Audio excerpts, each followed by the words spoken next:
Indonesia berada di urutan ke-6 sebagai negara yang paling banyak diserang.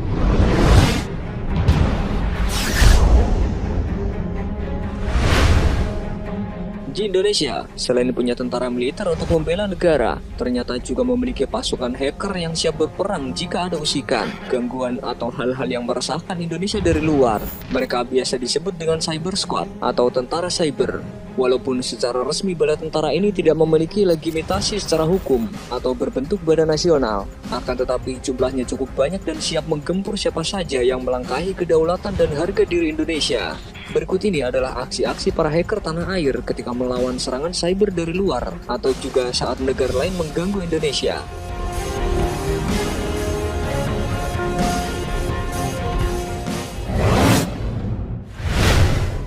Hacker Indonesia melawan Filipina. Sempat reda dan melakukan gencatan senjata setelah beberapa waktu sebelumnya terjadi perang di ranah cyber antara hacker Indonesia dan Filipina. Pihak Filipina ternyata membatalkan secara sepihak kesepakatan tersebut dan kembali menyerang secara brutal website-website Indonesia di tahun 2015 lalu. Hal ini mereka lakukan setelah ada kabar tentang penjatuhan hukuman mati dari pengadilan Indonesia terhadap Mary Jane Veloso yang terbukti membawa barang-barang terlarang ke tanah air. Uniknya, dalam konfrontasi dunia maya, setelah terjadinya gencatan senjata tersebut dan serangan-serangan baru, para hacker Indonesia sudah mulai malas menghadapi ancaman dari para peretas Filipina dan hanya beberapa dari mereka yang tetap melakukan serangan balasan. Namun, pada akhirnya para pihak hacker Filipina meminta maaf kepada Indonesia dan memperbaiki hampir semua website yang telah mereka retas.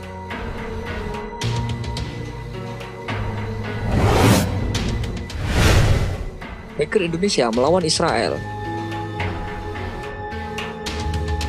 Ketika semakin merananya rakyat Palestina akan kesewenang-wenangan pemerintah Israel, banyak hacker, khususnya hacktivis internasional, Anonymous, mengumandangkan perang terhadap negara Zionis tersebut dengan menggunakan hashtag of Israel. Tidak hanya dari berbagai negara saja, para peretas dari Indonesia juga turut menyumbang kekuatan dalam menggempur ranah cyber Israel.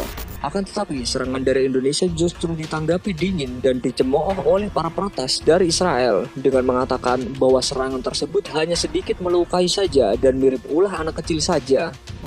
Tentu saja ungkapan tersebut membuat para hacker dari tanah air berang dan semakin bernafsu menggempur Israel. Tidak mau diam saja, beberapa kelompok hacker atau juga yang individu melancarkan serangan balasan ke Indonesia. Walaupun tidak begitu banyak website di tanah air yang berhasil rontok, namun hacker Israel merasa bangga akan hal tersebut dan mengakibatkan serangan dari Indonesia semakin gencar dan sporadis.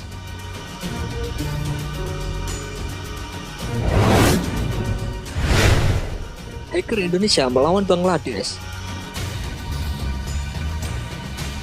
Di tengah-tengah banyak umat Islam melaksanakan ibadah puasa, di tahun 2013 lalu, ada peperangan yang melibatkan hacker-hacker dari tanah air melawan peretas dari Bangladesh. Hal ini bermula dari diretasnya banyak sekali situs-situs Indonesia oleh sebuah kelompok hacker dari Bangladesh yang mengatasnamakan BD Grey Hat Hacker, dikarenakan tidak memiliki sejarah konfrontasi dan menganggap bahwa hacker dari Bangladesh adalah saudara. Beberapa orang dari Indonesia meminta klarifikasi secara langsung ke forum BD Grey Hat Hacker. Namun justru pihak mereka menuduh pihak Indonesia lah yang terlebih dahulu menyerang situs-situs di Bangladesh dan mereka hanya melakukan serangan balasan. Dikarenakan bukan jawaban yang menyenangkan, melainkan justru terkesan seperti tantangan. Akhirnya peperangan tersulut dan website dari kedua belah negara berjatuhan. Selama beberapa hari, peperangan antara hacker dari tanah air dan dari Bangladesh berlangsung, yang pada akhirnya pihak BD Grey Hat Hacker menuliskan status permintaan maaf dan ajakan untuk berdamai di forum mereka sendiri, yang secara langsung direspon oleh para peretas dari Indonesia.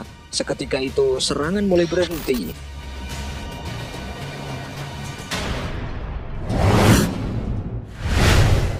Hacker Indonesia melawan Australia.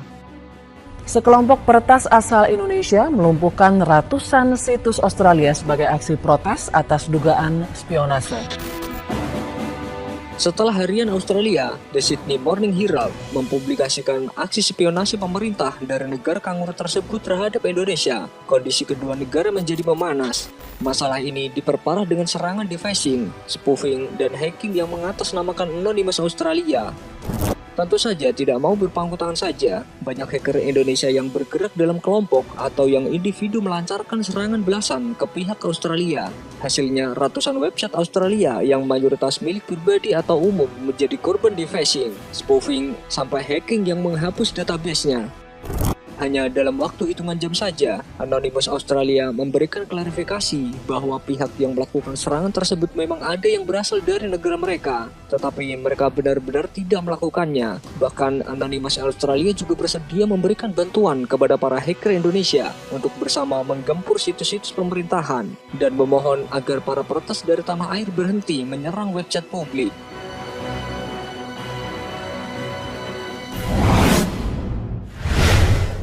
Hacker Indonesia melawan Malaysia yang dibantu Cina.